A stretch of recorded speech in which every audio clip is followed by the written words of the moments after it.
And now we're moving right along to the pharmacology section of the musculoskeletal chapter. It's a lighter section compared to other chapters, but the drugs here are extremely board relevant, so you should spend some time getting to know them pretty well. Before we can understand how the drugs work, let's first look at the arachidonic acid pathway to understand normal physiology. Though it might take a little extra effort, memorizing this pathway should prove pretty high yield, and it tends to be one of the more often tested pharmacological pathways because aspirin, NSAIDs, and acetaminophen all affect it in some way, and they're also all really common drugs. So let's go through it together, and I'd also recommend copying it down as we go. So let's start at the beginning. Where does the whole process start? The plasma membrane of any of the many different cells in the body. A single membrane lipid is taken by phospholipase A2 and is converted to arachidonic acid. With this arachidonic acid, there are two directions to go, either down the lipoxygenase pathway or the cyclooxygenase pathway. The lipoxygenase pathway is simple. AA is ultimately converted into leukotrienes, including LTB, C, and D. Do you recall what LTB4 does from pathology? Neutrophil chemotaxis. LTC and D are really potent bronchoconstrictors. While you won't see these again until the respiratory lectures, the drugs xyluten, zafirlukast, and montelukast all block the lipoxygenase pathway. And it tends to be a really effective treatment option to prevent bronchoconstriction in patients with asthma, especially if the asthma happens to be aspirin-induced. So to help you remember these drugs, just note that they all contain Lu in their names. The second pathway that AA can take is the cyclooxygenase pathway, or the COX-1 and the COX-2 pathway, which convert to AA into three molecules. The first two are in some sense mirrors of each other. Prostacyclin, or PGI2, decreases platelet aggregation and also vasodilates. Alternatively, thromboxane increases platelet aggregation and vasoconstriction. One way to remember thromboxane increases platelet aggregation is in the name. Thrombo is the root for thrombus, or clot. How do these two molecules function in the body together? They balance each other. They ensure that vascular tone is always being regulated appropriately, as is the appropriate activity of hemostatic pathways. The third product is prostaglandins, like PGE2. These have a wide variety of effects, including decreased vascular tone, increased pain sensation, and increased uterine tone. Can you guess which of these three molecules is responsible for menstrual cramps? Prostaglandins. They increase uterine tone and are responsible for cramping when the uterus sloughs. Many drugs affect the COX pathways, namely NSAIDs, acetaminophen, and aspirin, which are all nonspecific and block both COX-1 and COX-2. There are specific COX-2 inhibitors that allow the COX-1 pathway to remain intact, which we'll talk about in just a few minutes. Corticosteroids, on the other hand, also function to block both arms of this pathway. What do they work on? Phospholipase A2 activity, and also the protein synthesis that creates the enzymes COX-1 and COX-2. By doing so, steroids can also be potent anti-inflammatory drugs. Let's have a quick flash quiz. Where does the arachidonic acid pathway start? In the cell membrane, with a single phospholipid that is processed by phospholipase A2. Good job. Okay, based on our discussion, let's do a little quick recall. What does aspirin block? Cyclooxygenase. However, it's important to recognize that aspirin does so by irreversibly inhibiting it by covalent acetylation. What's the result? This reduces production of inflammatory mediators like thromboxane and prostaglandins. How long do you expect aspirin to affect a patient's bleeding time? It lasts up to 7 to 10 days. In other words, the time it takes for the body to replace those platelets. So should you do an elective surgery on a 50-something-year-old man who's on daily aspirin? No, don't do it. Just wait a week until his platelets are back in action.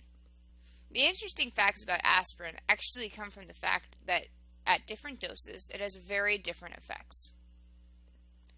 At the lowest doses, it is responsible for decreased platelet aggregation, which is important prophylactically for people at risk of heart attacks. So what about at higher dosages?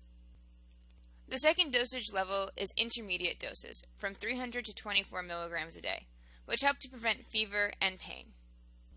The highest doses are actually required to decrease inflammation in the way that we'd need if there was a concern about a potent inflammatory response.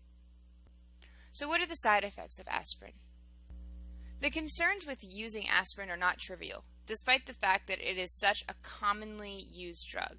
The most common is probably gastric upset, which can predispose to gastric ulcer formation, and that can lead to upper GI bleeding. Also, aspirin has a complex relationship with the kidney during excretion, and aspirin use can predispose to acute renal failure, as well as interstitial nephritis. What should you worry about when giving a child aspirin during viral illness? For example, Ray's syndrome, which is marked by neurologic disease and hand-wringing. Do you recall when is the only time to use aspirin for children? That would be to treat Kawasaki disease, where the benefits greatly outweigh the risk to treating. In this case, the risk of developing coronary aneurysm, which you can see here in this x-ray, greatly outweighs the risk of developing Ray's syndrome. Aspirin is also known to cause tinnitus, or a ringing in the ears in some patients. The next category of drugs is a big one. There are many NSAIDs, but you should be familiar with ibuprofen, naproxen, and indomethacin, as well as ketorolac. What is the major difference between NSAIDs and aspirin? NSAIDs cause reversible inhibition of COX-1 and 2. The uses, therefore, are very similar, with antipyretic, analgesic, and anti-inflammatory uses, but not as much of an antiplatelet effect. What is indomethacin classically used for in pediatric patients with a machine-like murmur? It's used to close a PDA when it's open. The downsides to taking NSAIDs, like aspirin, are also not trivial. The common concern is GI distress with ulcers, and also, similarly, with renal damage due to a disturbance of renal vasculature and changes in the native prostaglandin levels. Alright, let's do a flash quiz. When is the only time a child should receive aspirin? The answer is in Kawasaki disease, to avoid formation of coronary aneurysms. The COX-2 inhibitors are an entire class of drugs, but in America, the only one that's still available on the market is celecoxib. The goal here is to specifically reversibly inhibit COX-2, but to keep COX-1 levels normal. So why is this important? The idea is that COX-1 is an important mediator of GI upset when it's inhibited, a common reason to discontinue the use of NSAIDs. So, this is an attempt to selectively block COX-2 and decrease that side effect. COX-2 is also the isoform that is thought to be more responsible for inflammation and pain anyway, so that is the more important one to block regardless. What about the effects on platelet function? Celecoxib does not affect thromboxane production. Why? Because thromboxane production is dependent on COX-1. Clinically, patients with a history of gastritis or ulcers that otherwise can't take NSAIDs may benefit from COX-2 inhibitors, especially if they have chronic conditions like OA or RA. These are generally the only diseases for which COX-2 inhibitors are prescribed in the US. So what can go wrong with COX-2 inhibitors? There's a serious risk of thrombosis. Also, these are sulfa drugs, so patients with a sulfa allergy definitely shouldn't take them. Another commonly used drug for analgesia and antipyresis is acetaminophen. How does acetaminophen work? It reversibly inhibits COX in the CNS, but not in the periphery, where it's made completely inactive. Therefore, since it can't get to the sites of inflammation directly to block COX, it also has no anti-inflammatory effects, and is not technically an NSAID. However, children with fevers benefit from this drug. Their fevers come down, and they also avoid the risk of Ray's syndrome. Acetaminophen is notably metabolized in the liver. What is metabolism dependent on? Glutathione, which normally neutralizes the toxic metabolites of acetaminophen. If too much is ingested, glutathione stores are depleted and toxic hepatic necrosis can result, which can be totally life-threatening. What can you do for patients who took too much acetaminophen? Well, the antidote is N-acetylcysteine, which is responsible for restoring normal levels of glutathione.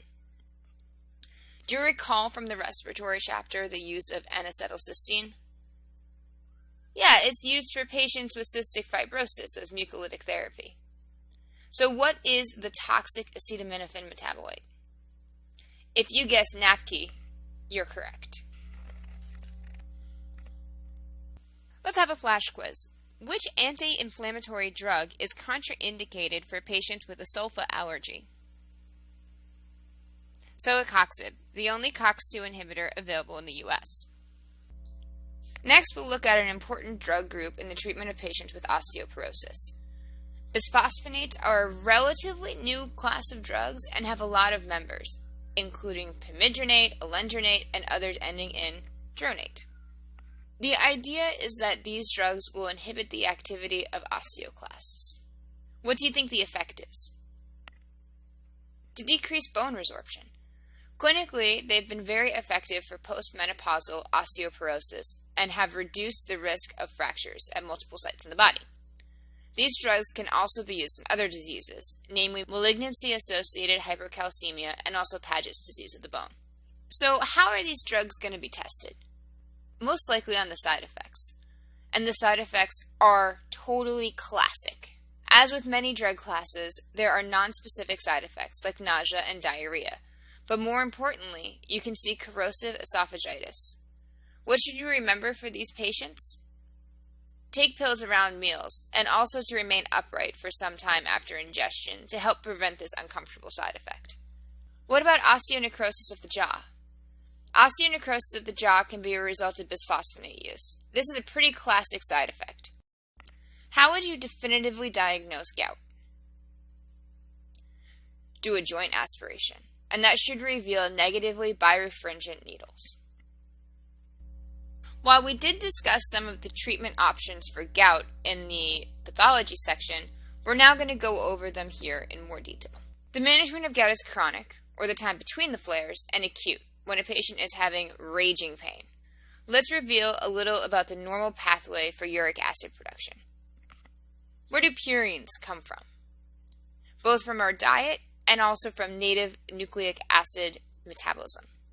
These purines are then broken down by xanthine oxidase, which turns them into uric acid. This uric acid goes to the kidney and is dumped into the glomerulus and reabsorbed from the urine at the proximal tubule. In chronic gout, why is allopurinol effective? It inhibits the action of xanthine oxidase, preventing the formation of uric acid in the first place. This causes decreased serum uric acid levels. As we discussed earlier, oncologists also use this drug in leukemia and lymphoma to prevent tumor lysis associated with urate nephropathy. Are there any other drugs that utilize the xanthine oxidase pathway and metabolism? Yeah, think of azathioprine and 6-MP. What would happen if you gave these patients allopurinol concurrently? Well, they might have a buildup of the drug to toxic levels. I keep the mechanism of allopurinol straight in my head, but I remember that it starts with the letter A for antagonist, which helps me remember that it inhibits the xanthine oxidase pathway. There's also a new drug just like allopurinol called febuxostat. How does it work? It also inhibits xanthine oxidase. Would you expect it to have the same drug interactions? Yeah, of course, because it still blocks the metabolism of 6-MP and azathioprine. Probenecid, on the other hand, is another option for the treatment of chronic gout, and it works by blocking the resorption of uric acid at the proximal tubule. What does that mean for uric acid in the kidney? More passes out in the urine. Interestingly, probenecid also has the side effect of inhibiting the secretion of penicillin, something to be aware of if the patient is on penicillin and on probenecid at the same time.